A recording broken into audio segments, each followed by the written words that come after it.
Pada zaman dahulu, di sebuah desa di daerah Jawa Tengah, hidup seorang pemuda bernama Jaka Tarub. Ia tinggal bersama ibunya yang biasa dipanggil Mbok Randa. Ayahnya sudah lama meninggal. Sehari-hari Jaka Tarub dan Mbok Randa bertani padi di sawah. Pada suatu malam, di tengah tidurnya yang lelap, Jaka Tarub bermimpi mendapat istri seorang bidadari nan cantik jelita dari kayangan. Begitu terbangun dari tidur, ternyata aku cuma mimpi. Mimpiku indah sekali dan nampak jelas terbayang di ingatanku. Duh, aku jadi tidak bisa tidur. Keluar sajalah.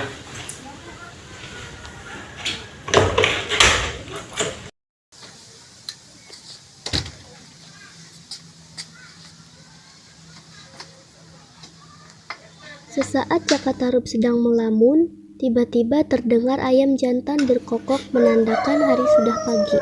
Ibu Jaka Tarub pun terbangun dari tidurnya.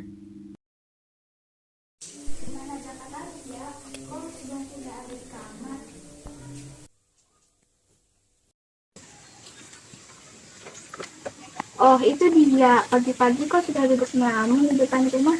Apa yang sedang dia pikirkan ya? Apa dia memikirkan ingin segera berumah tangga? Teman-teman sebelumnya pun rata-rata sudah menikah. Kasihan anakku harus membantu Jaka Tarub mencari istri yang baik untuknya.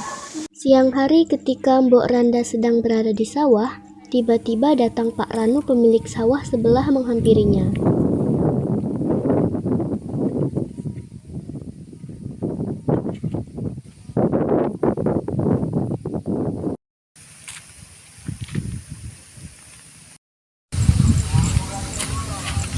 Mbok, mengapa sampai saat ini anakmu belum menikah juga? Entahlah, ada apa kau menanyakan itu Paranu? Ada apa-apa, Mbok? Aku bermaksud menjodohkan anakmu dengan anakku, Laraswati. Hah, aku setuju Paranu. Tapi sebaiknya kita bertanya dulu pada anak kita masing-masing. Ya baik, saya pikir apa yang dikatakan Mbok Randa benar. Nanti kita coba tanyakan pada anak kita masing-masing. Hari berganti hari, Mbok Randa belum juga menemukan waktu yang tepat untuk membicarakan rencana perjodohan Jaka Tarub dan Laraswati. Ia takut Jaka Tarub tersinggung. Mungkin juga Jaka Tarub telah memiliki calon istri yang belum dikenalkan padanya. Lama-kelamaan Mbok Randa lupa akan niatnya semula. Jaka Tarub adalah seorang pemuda yang sangat senang berburu. Ia juga seorang pemburu yang handal. Keahliannya itu diperoleh dari mendiang ayahnya. Pagi itu, Jaka Tarub telah siap berburu ke hutan.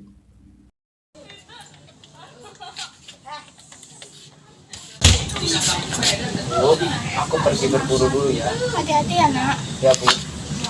Tak lama kemudian di tengah hutan, Jaka Tarub berhasil memanah seekor menjangan. Hatinya senang.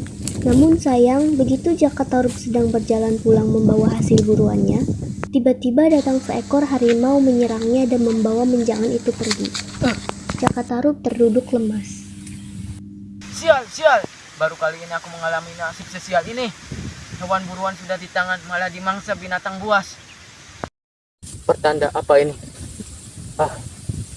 Aku tidak boleh berpikiran yang tidak-tidak. Sebaiknya aku melanjutkan perjalananku. Nasib sial belum mau meninggalkan Jaka Tarub. Setelah berjalan dan menunggu beberapa kali,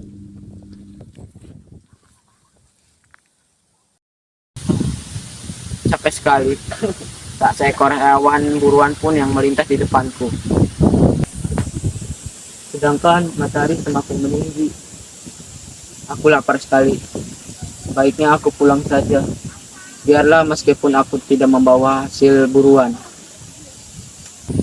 Semoga ibuku nanti bisa mengerti keadaanku. ketika Jaka Tarub mulai memasuki desanya, Ada apa ya? Kenapa banyak orang yang jalannya dengan tergesa-gesa? Mereka memandangku dengan pandangan yang aneh. Tidak usah kupikirkan. Aku sudah lapar sekali. Aku ingin cepat sampai di rumah. Jaka Tarub tertegun memandang rumahnya yang sudah nampak dari kejauhan. Banyak orang yang berkerumun di rumahku. Dan orang-orang juga tergesa-gesa menuju rumahku. Ada apa ya?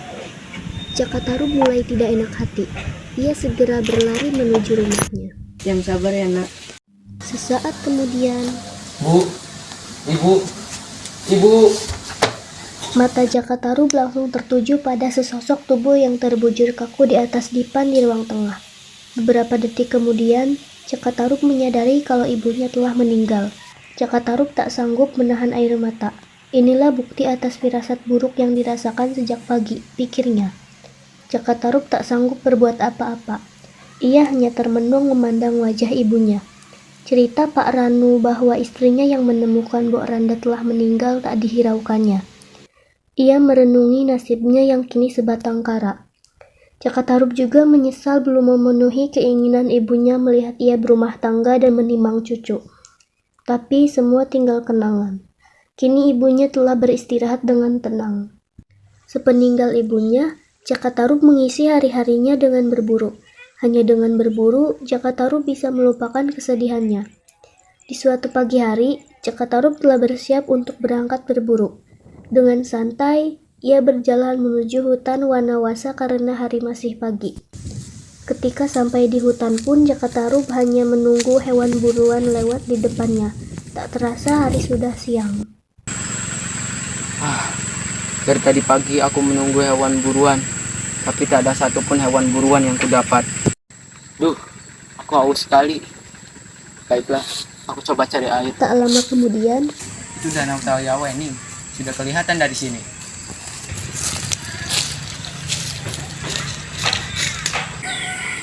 Aku seperti mendengar suara gadis-gadis sedang bersenda gurau.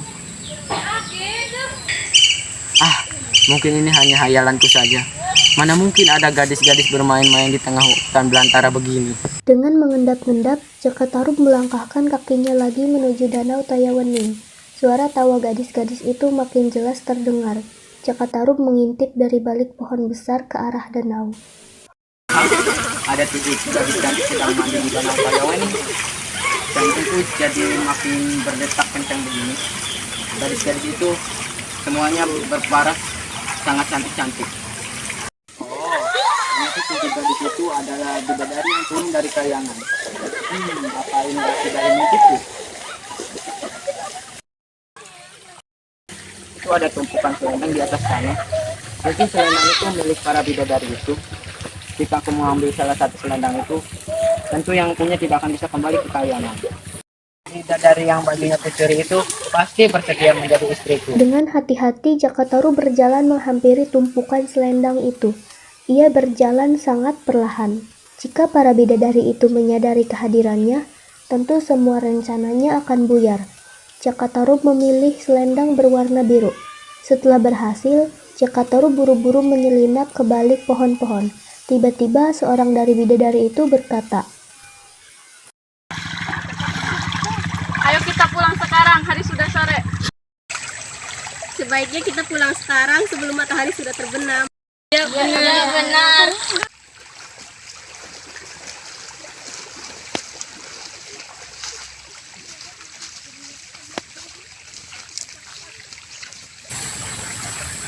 Selendangku tidak ada. Di mana selendangku?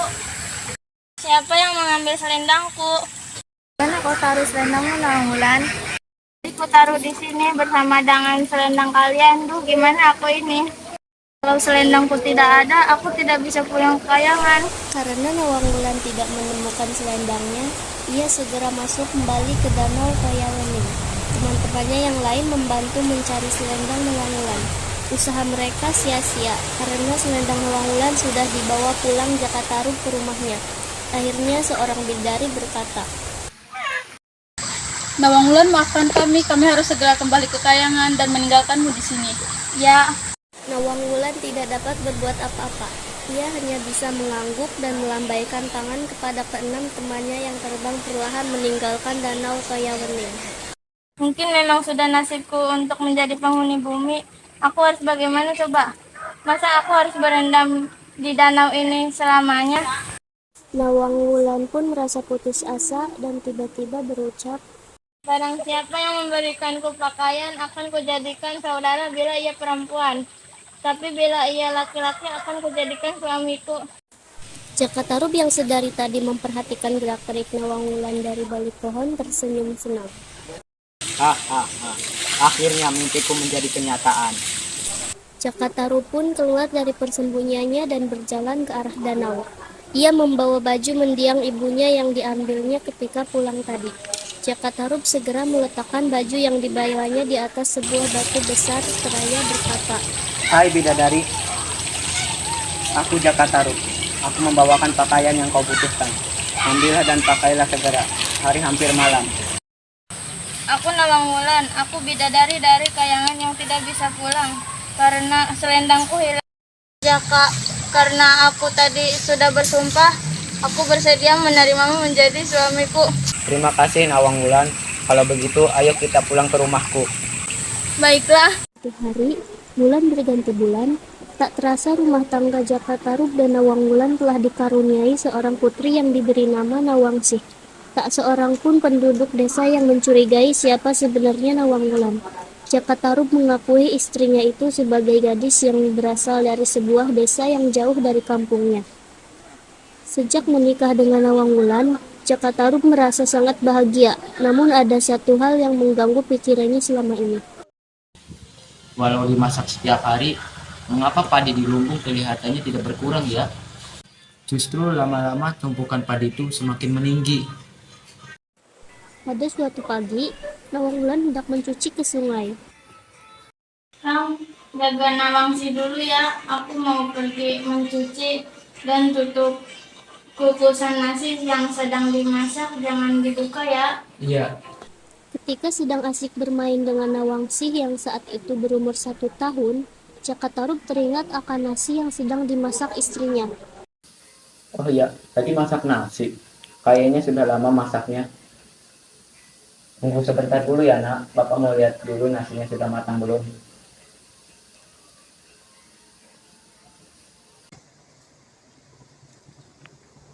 Tanpa sadar, Jakatarub membuka kukusan nasi itu. Ia lupa akan pesan Nawang Wulan. Hah? Di dalam kukusan ini hanya ada setangkai padi. Nawang Wulan hanya memasak setangkai padi. Hah? Apa maksudnya? Aku tidak Sesaat mengerti. Jakatarub masih dalam kebingungan, tiba-tiba Nawang Wulan telah sampai di rumah menatap marah kepada suaminya di pintu dapur. Kang, kenapa kamu melanggar pesanku? Enggak sudah kesaktianku untuk mengubah setangkai padi menjadi sebakul nasi. Duh, mulai sekarang aku harus menumbuk padi untuk kita masak. Nah itu kau harus menyediakan lesung untukku. Maafkan aku menyesal tidak menghiraukan perkataanmu. Mau bagaimana lagi, semua sudah terlambat. Sejak kejadian itu, mulailah terlihat persediaan padi mereka semakin lama semakin menipis. Bahkan sekarang padi itu sudah tinggal tersisa di dasar lumbung. Seperti biasa, pagi itu Nawang Wulan ke lumbung yang terletak di halaman belakang untuk mengambil padi. Ketika sedang menarik batang-batang padi yang tersisa sedikit itu, Nawang Wulan merasa tangannya memegang sesuatu yang lembut. Karena penasaran, Nawang Wulan terus menarik benda itu. Ah, ini kan selendangku yang berwarna biru. Kenapa bisa ada di sini? Wah, ini pasti perbuatan Jakatarub. Jadi yang mengambil selendangku selama ini adalah Jakatarub. Jakatarub telah menipuku. Sama sekali aku tidak menyangka. Ternyata yang tega mencuri selendangku adalah Jakatarub. Ah, aku ingin segera pergi ke kayangan. Aku rindu saudara-saudaraku di kayangan. Aku ingin pergi ke tempat asalku. Sore hari ketika Jakatarub kembali ke rumahnya, ia tidak mendapati Nawang Wulan dan anaknya Nawangsih. Wulan, di mana kau? Hari sudah malam, tapi tak kunjung ketemukan Nawang Wulan dan Nawangsih. Di mana mereka ya? Tiba-tiba Jakatarub yang sedang berdiri di halaman rumah melihat sesuatu melayang menuju ke arahnya. Dia mengamatinya sesaat.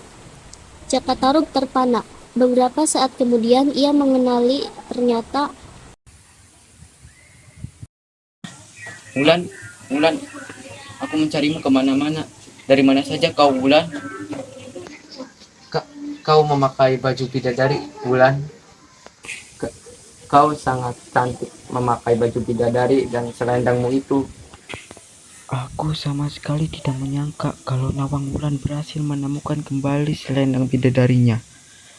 Berarti rahasia yang kusimpan selama ini telah terbongkar. Apa kau tega melakukan ini kepadaku, Jakatarup? Maafkan aku Nawang Wulan. Aku menyesal Nawang Wulan. Hanya itu kata-kata yang sanggup diucapkan Jakatarup. Nawang Wulan dapat merasa betapa Jakatarup tidak berdaya di hadapannya.